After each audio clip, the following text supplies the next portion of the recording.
అందరికీ నమస్కారం అండి. ఈరోజు పెసరపప్పు మెంతి కూర ఎలా చేయాలో చూద్దాం.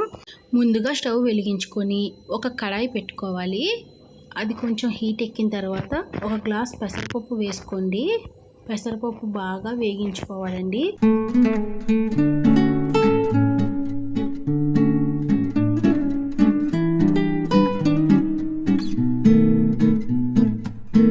బాగా వేగిన పెసరపప్పు మంచి అరోమా వస్తుందండి.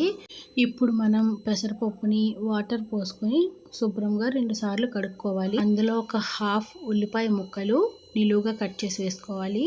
అలాగే 4 పచ్చిమిరపకాయలు వేసుకోవాలి. చిటికెడంత పసుపు వేసుకోవాలండి. ఇప్పుడు అందులో ఒక కట్ట మెంతికూర తీసుకొని కాడలు లేకుండా ఆకులు మాత్రమే ఉండేలాగా శుభ్రం చేసుకొని వేసుకోవాలి. 1 గ్లాస్ పప్పుకి 3 గ్లాసులు వాటర్ పోసుకోవాలి. తర్వాత దానిపై మూత పెట్టుకోవాలి. స్టవ్ వెలిగించుకోవాలి. మనకి 2 నిమిషాలకే వాటర్ పైకి పొంగుతుందండి. అప్పుడు మూత తీసుకొని ఒకసారి గరిటె పెట్టుకొని కలుపుకోవాలి. ఆకుకూర మొత్తం మెత్తగా అయిపోతుందండి. ఇప్పుడు మనం అందులోకి ఒక హాఫ్ స్పూన్ కారం వేసుకోవాలండి. కారం తక్కువగానే వేసుకోవాలండి. ముందు మనం పచ్చిమిరపకాయలు వేసాం కదండి. ఇప్పుడు కారం కొంచెమే వేసుకోవాలి. తరువాత తాలింపులో ఎండుమిర్చి కూడా వేస్తాం కదండి. అందుకని కొంచెం వేసుకుంటే సరిపోతుందండి కారం. మనం మళ్ళీ మూత పెట్టుకొని ఒక 2 నిమిషాలు మగ్గించుకోవాలి. తర్వాత మూత తీసి ఒక హాఫ్ స్పూన్ సాల్ట్ వేసుకోండి. ఉప్పు మీకు రుచికి తగ్గట్టు వేసుకోండి. ఇక్కడ మీరు కల్లుప్పు అయినా వాడచ్చు. ఇప్పుడు అంతా కలిసేలాగా బాగా కలుపుకోవాలండి. ఒకసారి మొత్తం కలిసేలాగా బాగా కలుపుకోండి. ఇలా ఉండాలండి కన్సిస్టెన్సీ. ఒకవేళ మీకు థిక్గా వస్తే కొంచెం వాటర్ అడ్జస్ట్ చేసుకోండి. ఇప్పుడు మనం తాలింపు వేసుకుందామండి.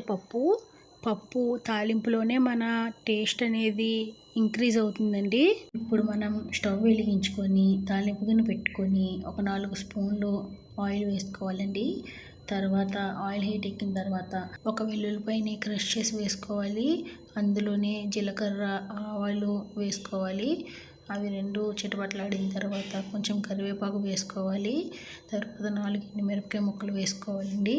ఎండుమిర్చి కొంచెం తక్కువ వేసుకుందాం. పచ్చిమిర్చి కారం వేసాం కదా, అందుకని తక్కువగా వేసుకుందాం. ఇప్పుడు అందులో మెయిన్ ఇంగ్రీడియంట్ ఇంగువ అండి. ఇంగువ కొంచెం వేసుకోవాలి. ఇది వేసుకోవడం వల్ల తాలింపుకి చాలా టేస్ట్ అనేది వస్తుంది. తర్వాత బాగా కలుపుకొని అందులోకి మంచిగా ఉడకబెట్టుకున్న పప్పు మెంతికూర ఇందులో మొత్తం వేసేసుకుందామండి. మొత్తం వేసుకొని బాగా కలపాలి. అంతేనండి, ఎంతో రుచికరమైన పెసరపప్పు మెంతికూర రెడీ. మీకు నచ్చితే లైక్ చేయండి, షేర్ చేయండి, కమెంట్ చేయండి. మన ఛానల్ని ఇంకా సబ్స్క్రైబ్ చేసుకోకపోతే వెంటనే సబ్స్క్రైబ్ చేసుకోండి. Thank you.